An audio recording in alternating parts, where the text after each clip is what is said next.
Hey everypony, Chaucer here with a bit of a meditation for you. So, people who follow my videos probably know I'm a huge Applejack fan, due primarily to my love of underdogs and personal history. But I've noticed two distinct interpretations of AJ that have been floating around in the fandom that I think lead to a lot of contention about her. The first interpretation is that she's a super capable rock of a character, with a very simple personality and moral compass, who is made interesting by her ability to stabilize the world around her and be a foil for so many characters. Interpretation 2 is that she's a damaged, desperate, clever character who's fully aware that she's outgunned, but refuses to give up. In this interpretation, she is made interesting by her internal conflict over her own inadequacy, her courage, and the lengths she'll go to in order to make the world better. In short, some bronies think she's Batman, and some bronies think she's Superman. I'm here to figure out who's right. Full disclosure, I haven't dug too far into the Batman or Superman comic books, but I was a big fan of the animated series and have recently devoured just about everything on them that's come out on Netflix. I know the DCAU is not even close to the be-all end-all for interpretations of these characters, but I'm going to focus on it because the characters have evolved a lot over their publication history, and it provides a more stable reference point than most. So, without further ado, Topic 1. Family and relationships. So, about dead parents and how all three of them have them. Okay, I know we've all seen that picture of Batman slapping Robin, so generally angst over lost parents is considered a Batman thing. But I think Supes is given short shrift in this category. There's at least one episode of Justice League Unlimited about him wishing he was back with his dad on Krypton in the place where he fit in. As far as loss goes, I'm not sure it's very cut and dry, and as for how AJ deals with her loss, we're still waiting on that episode. Maybe it would be better to just compare the families these characters adopted or have left over.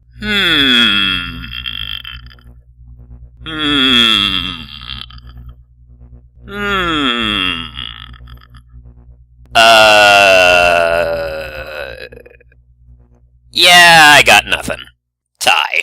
Topic 2. Abilities. Although there have been a couple of instances where AJ has demonstrated impressive physical prowess, I think it's pretty fair to say that Batman sweeps this category. AJ has repeatedly shown herself to fight with cunning and skill rather than relying on brute strength, and as far as raw Zap Force power goes, she's probably the weakest of the main 6. Yes, Fluttershy and Rarity are physically weaker. I'm not even counting Twy because oh lord OP Alicorn, but the Stare is a force to be reckoned with, and all Rarity, or any unicorn for that matter, would need to do to beat an Earth Pony is pick them up with their telekinesis. Once the Earth Pony had nothing to make physical contact with, even if they did have super strength, there would be nothing for them to use it on. Then it's just a matter of finding the nearest cliff. Wow. That was morbid. 1 point Batman.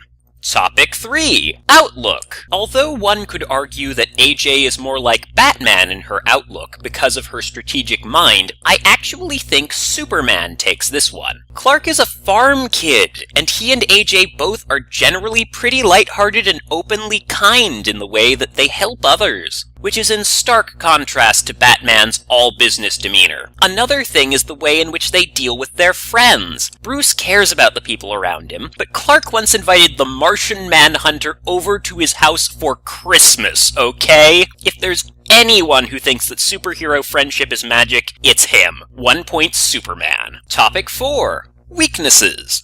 Okay, obviously AJ is more vulnerable to physical damage than Superman, and we have no reason to believe she would be affected by any flavor of kryptonite. But I basically covered her physical status in the abilities section, so I think personal flaws are more relevant here. The most obvious personal flaw AJ's exhibited has been stubbornness. And believe it or not, on that count, I think we're still tied. Batman has gotten back up from a pile of injuries and refused to quit in obviously dangerous situations. But Superman has been in similar situations while power drained, and he did once refuse to leave an exploding asteroid just so he could ensure Darkseid went down with it. Ironically, it was Batman who dragged him out of that one. So the characters are tied as far as stubbornness. How about self-esteem? AJ's may seem high with all of her bluster, but I think it's been pretty well established by the last roundup that she doesn't think all that much of herself. You might think that Batman would take this one easily, as he's basically built an entire identity around the idea that he failed to save his parents, but some of Superman's best stories have been built around the fact that for all his power, there's some things he can't do. And given how much he can do, that really crushes him. He can't bring back the dead, he can't make a bad guy good, he can't even bring down some of the worst villains around him, because doing so would bring down the very system he's worked so hard to protect. How about overprotectiveness?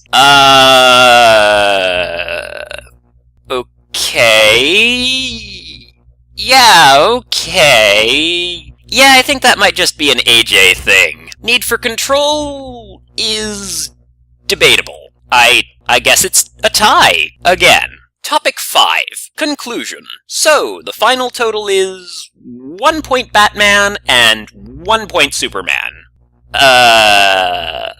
Tie? Okay, I guess the whole points thing doesn't work very well in this case. This whole discussion highlights why we see these interpretations so often in the fandom. AJ is both an optimistic pillar of strength and a wounded underdog tactician. Some of you may be asking why I didn't bring Wonder Woman into this discussion. After all, in Power Ponies, AJ got a friggin' magic lasso. The thing is, the lasso business, well, at least in the animated series, that was always a footnote for Diana. Her thing was a lot more about being a fish out of water trying to take responsibility for a world she didn't understand very well, which kind of makes her more like Luna now that I think about it. I feel like in the case of Power Ponies, the writers were doing what a lot of people who aren't digging very carefully into Wonder Woman's character do, namely using her as a distaff counterpart for Superman, which, I have to say, I always felt was kind of unfair. If there's anything in the MLP community that we should have learned, it's that awesome female characters can be awesome without being tied to some more important dude. But I'm getting off topic. I wanted to bring up all this because I feel like people decide what their opinions on AJ are by looking at her as either Batman or Superman. Actually, not even as Batman or Superman, but as the flanderized, cardboard cutout versions of Batman and Superman. You all know what I'm talking about.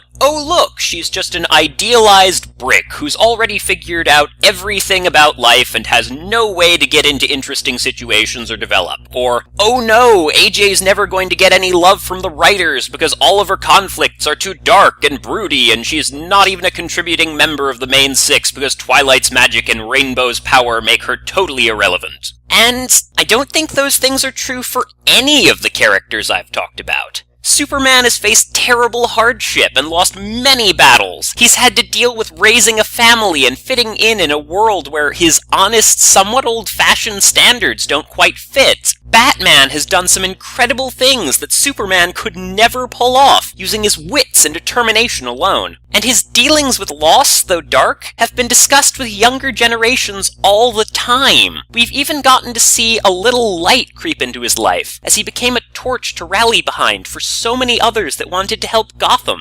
I don't think these characters are boring, and I know I'm not alone. Thank you all for your time. And now I have a question for you. Do you think there's an important attribute I've missed in this analysis? Do you think AJ better reflects some other character I haven't mentioned? I'd love to hear your thoughts in the comments. That about wraps this up. Remember, keep your heads held high. P.S. Dash is totally the Flash. Go Wally.